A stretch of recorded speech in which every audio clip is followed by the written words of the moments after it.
자, 반갑습니다. 한국사 온라인 클래스 25강. 오늘은 이제 이승만 정권의 독재를 해볼까 합니다. 자, 이승만 정부가 전쟁 이후에 독재 정권을 강화하는데 어떻게 이승만이 독재의 야욕을 보이는지를 볼게요. 일단 전쟁 한 달 전입니다. 1950년 5월 달에 2대 총선, 1대 총선은 1948년 5월이에요. 원래 국회의원 임기는 4년인데 이 재헌국회에 한해서만 임기가 2년이에요. 왜 그러냐? 얘들은 헌법을 만드는 의무만 가지고 있으니까. 그래서 1950년 5월 달에 총선이 실시되는데 여기에서 이승만 세력이 완전 대참패를 합니다. 왜 그러냐? 이때 참여하지 않았던 세력들이 대거 참여하면서 뭐 쟁쟁한 사람들, 뭐 전설 속의 레전드 막 그런 사람들 와가지고 이승만 세력들이 밀려요. 그리고 전쟁 수행 과정에서 국민방위군이라는 참 이게 일종 예비군 개념으로 만들었는데 이 국민방위군에 지급돼야 될 식량과 의복을 위에서 삥땅을 친 다음에 북쪽으로 올려보낸 거예요. 그래서 굶어 죽고 얼어 죽고 그래가지고 수많은 사람들이 죽는 국민방위군, 참 어이없는 사건입니다. 그리고 거창에서 발생했던 양민 학살 사건이 생존자에 의해서 폭로되면서 어떻게 되냐? 이승만 정권에 대해서 국민들의 지지가 약화됩니다. 그리고 또한 총선에서 졌으니까 무슨 문제냐? 자, 그 당시에 총선에서 그 당시에 국회의원, 대통령 누가 뽑았어요?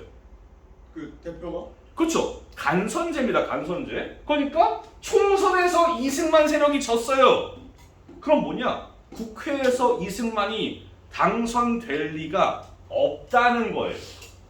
뭐냐? 그러면은 다른 방법이 필요해요. 즉 직선제가 필요한 거예요. 그렇기 때문에 이승만 정부는 그들의 재집권을 위해서는 헌법을 바꿔야 돼요. 뭘로 바꾼다고요? 직선제로요.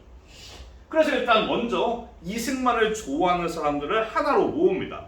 자유당을 만들어서, 이승만은 자유당을 만들어서 이승만의 지지 세력을 하나로 긁어 모으고요. 자기 집토끼를 하나로 모은 다음에 이제 헌법을 바꾸는 겁니다. 뭔 짓을 하냐? 당시에 전쟁 중입니다.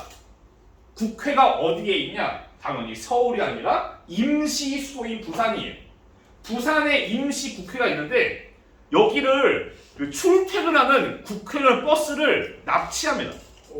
군인이 버스를 납치해서 끌고 간 다음에 군인과 경찰들의 포위 속에서, 그러니까 그 표결 현장에 그 양쪽 양옆에 사이드에 총을 맨 군인들이 지키고 있는 거예요.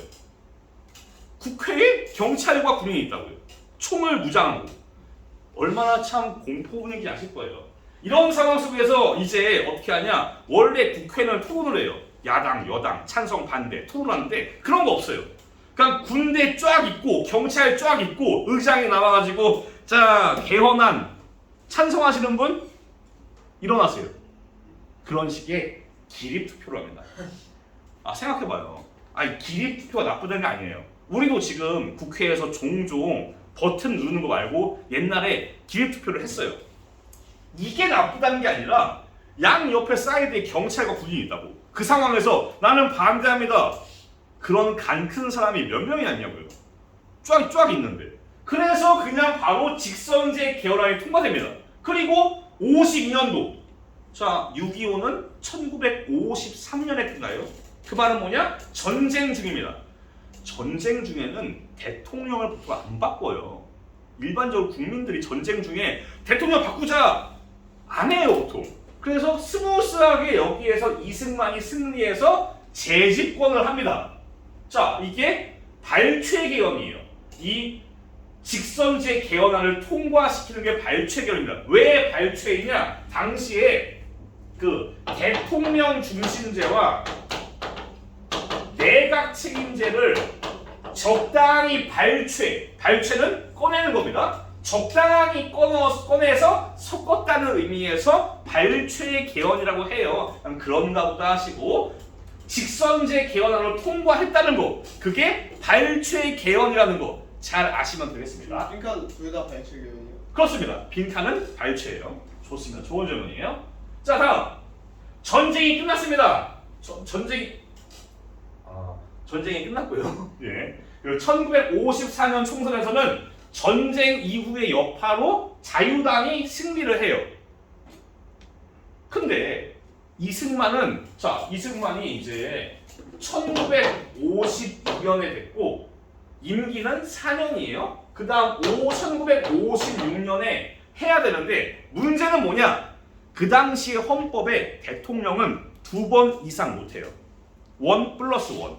대통령은 2회 이상 대통령을 못합니다. 즉 여기에서 당선된 이승만은 헌법에서 마지막 임기예요. 마지막 임기가 되는 겁니다. 그러니까 이승만은 더 못해요. 더 하고 싶은데 어떻게 하냐? 헌법을 또 바꿔야 돼요. 또 바꿔야 돼요.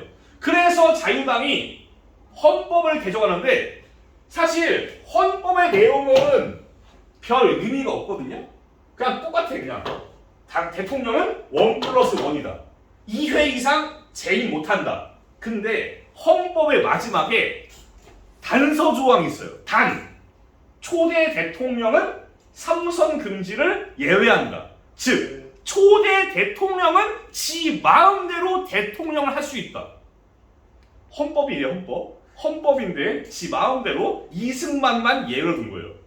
말이 좋아서 초대 대통령이지 헌법에다가 이거 지우고 이승만의 한정하여라고 해도 틀린 말이 아니라고요. 어이가 없는 내용이잖아. 그래서 당시에 야당이 막 개소리 하지 마 이러고 뭐라고 해요. 그래서 어떻게 간에 근데 표결을 합니다. 표결을 하는데 전체가 203명입니다. 여기에 3분의 2가 몇이냐? 135.3333이에요. 근데 이게 사람은 쪼개지지 않으니까 돌림을 해서 136이란 말이에요. 즉 136표를 먹어야지 개헌을 합니다. 근데 135가 나왔어요. 한 표 차이로 부결입니다. 야당 신났죠. 해냈다. 우리가 독재 정권 막았다.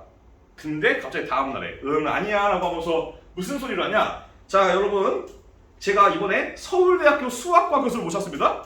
서울대 수학과 교수가 와가지고 뭐라고 하냐면, 자 여러분들, 자 135에 3333은 4452 반올림, 4는 버리고 5는 올린다고요.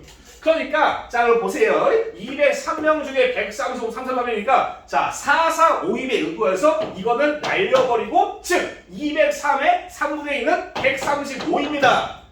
유나민 이런 식으로 서울대학교 수학과 교수를 불러와서 국회에서 이 말을 해요. 어이가 없잖아. 이게 말도 안 되잖아. 막 야당이 뭐라고 하지만은 그냥 의장이 통과 땅땅 때리면서 통과가 됐어요. 그래서 이승만은 예외가 되는 거예요. 좀 여담인데 이게 왜 원래 자유당이 막 뇌물도 줘가면서 136명을 원래 맞추거든요. 네. 원래 맞춰요. 근데 왜 135가 나왔냐? 대신 그 당시에 한 명이 글자를 못 읽어요. 그러니까 비서관이 막막한 거야. 아 저기 의원님 이거 표결 잘못하면 큰일 나니까 자 보면은 이제 자 여기에 당시에 뭐지? 이게 가부의 가짜예요. 자 의원님 가셔가지고 네모 보이시면 거기에 동그라미 치세요 라고 한 거예요. 가부니까 의원이 갔어요. 네모 갔어요. 근데 네모가 둘이야. 가부 네모가 둘인 거예요. 여기에서 멘탈에 나간 의원은 동그라미를 2개 칩니다. 그래서 무효표가 나와서 135가 된 거예요. 참 어이가 없는 상황인데 그렇습니다. 그래서 통과돼서 이승만이 등장을 하면 다시 한번. 그래서 이제 이승만이 다시 한번 세 번째를 향해서 그 여정을 개시합니다. 세 번째를 향해서 제3대 대통령 선거가 1956년에 있는데 라인업이 그래요. 대통령 선거 자유당의 누구냐? 이승만. 민주당의 신익희 대통령이고요. 부통령 자유당 이기붕, 부통령 장년. 자, 하는데 그 무소속의 조봉암 있는데 여기에서 신익희가 사망합니다. 어떻게 살아요? 그 병으로 사망하죠. 아, 그렇습니다. 사망해서 무소속의 조봉암과 자유당의 이승만이야. 딱 사이즈가 나오거든요. 이러면은 이승만은 됐다. 이거는 질래야 질 수가 없다. 해보자 했는데 조봉암이 30%를 먹어요. 오, 여기 표가 일로 간 거거든요. 30표를 먹어요. 그러니까 게다가 부통령은 장면이 돼요. 당황스러운 거지. 이겨도 이긴 게 아닌 거예요, 느낌이. 누가? 자유당 입장에서. 전혀 새로운 사람이 경쟁자로 등장을 한 거예요. 이러니까 이승만은 위기를 느껴요. 그래서 이승만과 자유당은 그래서 조봉암을 사용. 죽여버리죠. 조봉암이 나중에 진보당을 창당을 하고 막 평화통일 얘기를 해요. 좀 그쪽 얘기하니까 당시에 조봉암 이 사람 국가보복 위반이다, 간첩이다, 빨갱이다 이러면서 잡아서 사형시켜버리고 진보당은 해산해버립니다. 해체를 시켜버려요. 그게 바로 진보당 사건이에요. 진보당 사건. 그리고는 국가보안법을 좀 더 강하게 개정을 하고 당시에 이승만 정부에 대해 비판을 하던 신문사인 경향신문을 폐간시켜버립니다. 이러면서 이승만은 반공을 내세우면서 자기의 반대파를 날려버린 거예요. 반공을 대상으로. 그래서 누가 뭐라고 하면은 너 빨갱이, 너 간첩 이러면서 철저하게 탄압을 했습니다. 여기에서의 여러분들 학습 포인트, 진보당 사건을 아시면 될 것 같아요. 진보당 사건. 네. 앞서 이거 설명드렸죠? 이거 설명 안 했지. 왜냐면 이거는 4.4.5입 개헌은 발췌 개헌과 약간 세트예요. 개헌이 두 가지가 있다고요. 발췌 개헌, 4.4.5입 개헌. 이 두 가지의 개헌을 헷갈리시면 안 돼요. 자, 정리해 볼게요. 발췌 개헌 무슨 개헌? 뭐로의 개헌? 직선제. 4.4.5입 개헌은 초대 대통령은 제한 없이 no limit. no limit. 제한이 없어요. 자, 마지막. 이승만 정권 시기의 경제입니다. 전쟁으로 우리 대한민국은 시원하게 작살났습니다. 북한도 마찬가지예요. 작살났습니다. 이거를 미국이 도와주는 거예요. 미국이 걔들이 남는 생산물이 있어요. 우리 아메리카, can you see? 아메리카 장난 아니거든요? 아메리카 어마어마하게 뽑아내요. 그러니까 이 밀가루, 설탕, 면직물 같은 걔들의 잉여 생산물들을 막 보내주는 겁니다. 어차피 걔들은 남으니까. 그냥 무상으로 쏴요. 무상으로 쏘면은 우리가 이 원자재, 밀가루, 설탕, 면직물 이 원자재를 받아가지고 가공을 합니다. 밀가루는 가공해서 빻아서 하고 설탕은 제당, 면직물은 면방직 이런 식으로 제분, 제당, 면방직이라는 특이한 게 있습니다. 세 가지 다 하얗거든요. 밀가루 하얗잖아. 설탕 하얗잖아. 흑설탕 아니에요. 설탕 하얘요. 면직물, 우리 면티 하얘요. 뭐 까만 티 있지만은 보통 일반적으로 목화는 하얗습니다. 다 하얘요. 세 가지 하얀 산업, 300산업. 뭐 하얗다고 코카인 이러지 마십시오. 오해하지 마시고. 예. 밀가루, 설탕, 면직물 이렇게 해가지고 300산업. 이때 여당인데 이때 등장한 게 바로 삼성이에요. 왜 그러냐? 삼성의 시작이 이병철 회장님이 제일제당을 만들거든요. 제일제당. 이때부터 등장한 거예요.